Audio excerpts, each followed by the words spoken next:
Hi ladies, this is my new video coming out and I'm going to do a series of homemaking videos now. I've talked about abortion. That is something that really is way out there. It's not real feminine. It takes away a lady's femininity when she has to protect herself later on because she feels something has been taken from her. But as we grow and we heal, our femininity comes out, and it's a great thing to value your femininity, value letting men do for you, whether it's your husband or whether it's men friends. You want to be able to open up and enjoy the masculinity men have to offer. So, anyways, I want to talk about homemaking today. And as our men are out providing for us and working hard for us, we want to be able to make a home that is comfortable for them. Now, when I started off, we had nothing, absolutely nothing. We were each into our own worlds. We had a whole different kind of goal orientation. When I met my husband, I met him. I've known my husband for years, but when we did decide to move in together, which I wouldn't recommend that. I think you should be married first. I think just moving in together makes the relationship so much harder to maintain. And definitely when we did end up moving out from living together, that commitment was broken, and it just made it so much harder to work it out. So anyways, when we started off, we had nothing. We had actually started off in the apartment with milk crates to sit on. I had brought an old bed into the apartment that I took from my bedroom. We had somebody give us a bed, which a better bed, because this day bed kept falling apart as we slept at night, and we were kind of falling out of the bed. We had someone give us a bureau, but we really had nothing. But we just wanted to be together, and we were willing to take that risk. So later on, as we got married, we still had nothing. Both of us did not learn finances in school. We both worked. We learned to, we did enjoy money, but we did spend, whether it was the movies or shopping, whatever it was, we did not learn to save. And so when we moved later on, it was pretty quick that we had our kids right away.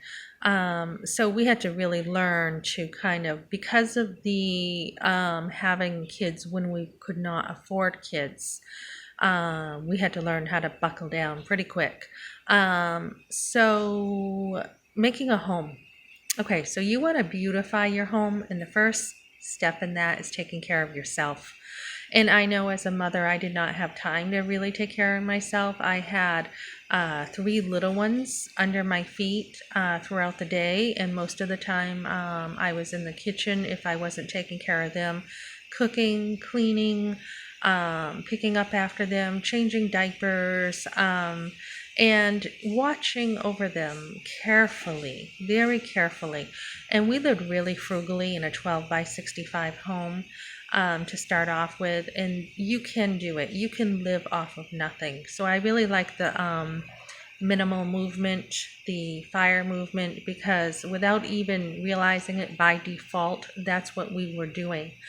But even starting off with nothing, it's a woman's hands. Her hands make her home. So whether she's cooking in the kitchen, peeling potatoes, cleaning that, counter, the stove, the floors, she's making her home. She's beautifying it. And even in other countries, they will always try to beautify their home. I've heard even in a hut. I've researched a lot on homemaking when I was reading about other things in my life. And I was surprised to hear about women in other countries who, even with a hut, they will find something of beauty. Because I think it comes natural to women. We want beauty in our lives. So as we moved on, we have a very nice, we're living in a nice home right now.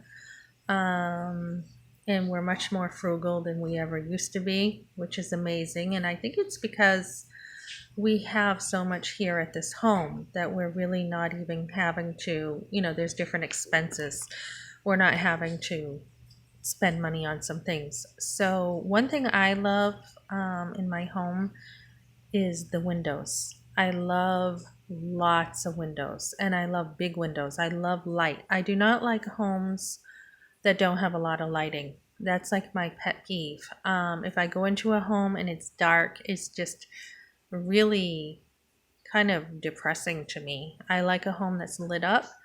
And if your home doesn't have the big windows, I think, some lighting would be great. And as a Christian, it just reminds me we are the light of the world. And Jesus says, what good is it if your light goes out or if the salt loses its flavor? It's good for nothing than to be, stomped out and trodden on by man. We ourselves are lights, and as women, Christian women, and homemakers, we want to bring that light into every area of our life, whether it's our marriage, whether it's our children's lives, whether it's our family. We just want to be a light. So I think a clean home is important. You don't have to have everything done. You don't have to do it all. I remember when I was in a small home, it was much harder with a lot of people to keep it clean, but I did have to work very hard to stay on that, to keep things organized. I did have boxes of messes that I would put aside in a closet until I had time to get to it. And at times, taking those messes out and throwing them on the living room floor to kind of clean them, it was something that we did. A lot of times the kids felt like it was Christmas again because the old stuff that we had forgotten about was brought back out. I had a lot of people giving me stuff for the kids, a lot of hand-me-downs. It was sometimes hard to keep track of everything, and I did decide that some stuff I was going to give away, or we didn't need, and it's okay to say I don't really need to hoard things, but at the same time we want to be balanced.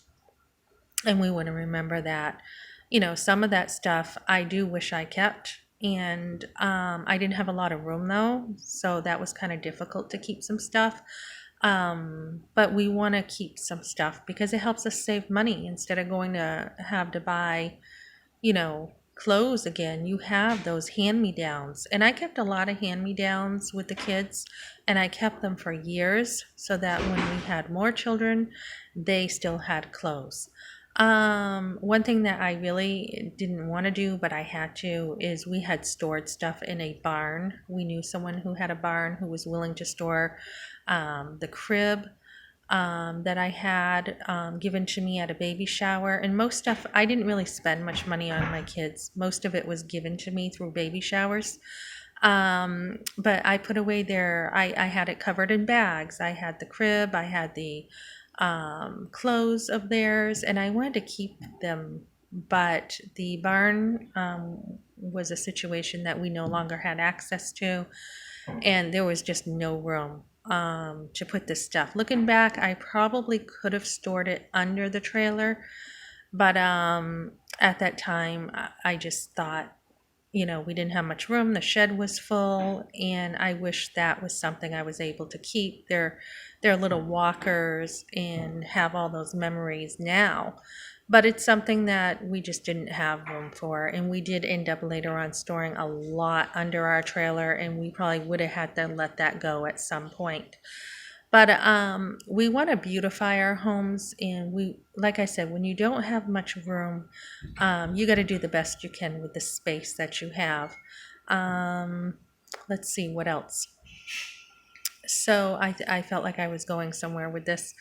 Yeah, you want to try to keep your home, try to keep it neat. That's what I was talking about, clean. And that's, like I said, harder to do in a small space. Now that we have a bigger space, things pretty much stay clean. I don't have to do a lot because the home looks pretty clean all the time. And I think that's important, cleanliness. We want to be clean on the inside. We want to watch our thoughts, be careful with what we be careful with what we let in, being able to have the ability to think. I think a lot of people nowadays are being taught in schools not even to know how to think. But we want that. We want that quick ability to be on our feet to think things through. And as we are clean and we're living disciplined lives, I think in our own life, watching what we eat, exercising, getting things done, I think our homes naturally want to be clean. And I know for me, I need to level up even more with that. But my home is pretty clean, pretty decent. Um, and I love my home. I love living where we do. We have beauty on the in nature, in the woods. I can walk. I can enjoy the nature. You want to find beauty in everything you do.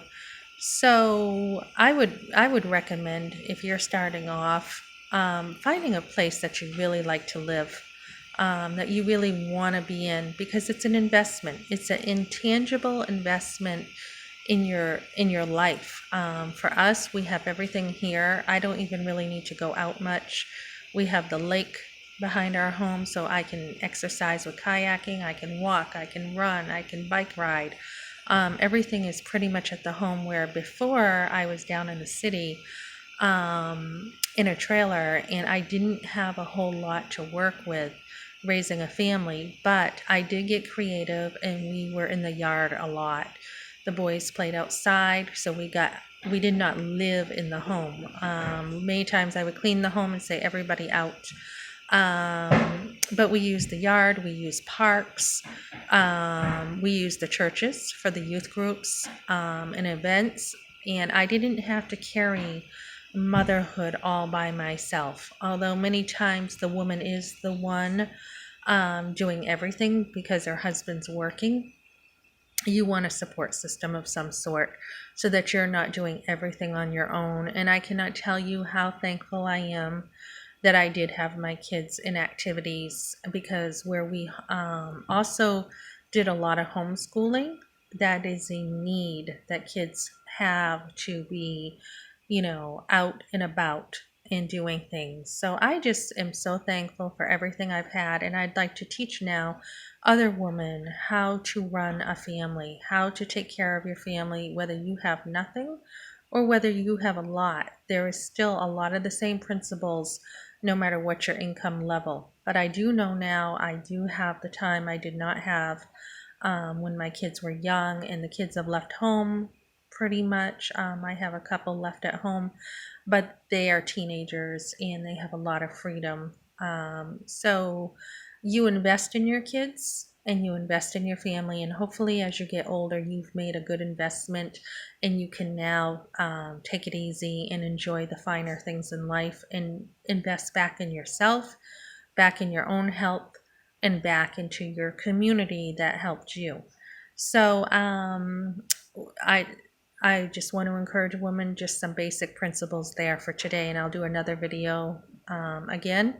But just making a home beautiful, making it a place that people can feel loved, there's dignity, there's care, meals that are healthy, their interest encouraged and cultivated.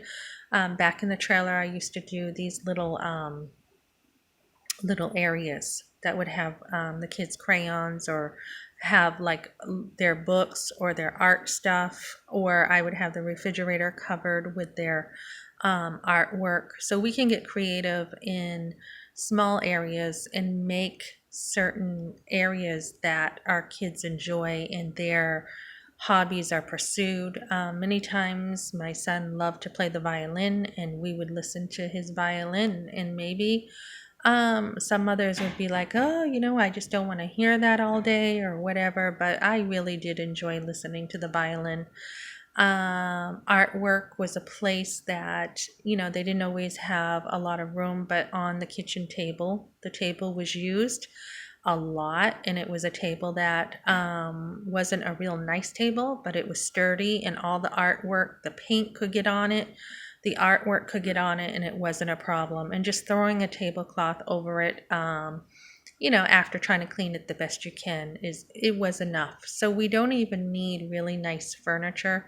And just your hands. I guess I would encourage a woman to use your hands to raise your family. Use your mind, try the best that you can, and use your hands. We don't have to have all the answers. Okay, ladies, I hope this helps, and I will be doing another video in the future, and I'll think about what that one will be on. Thank you, ladies, for watching. Bye-bye.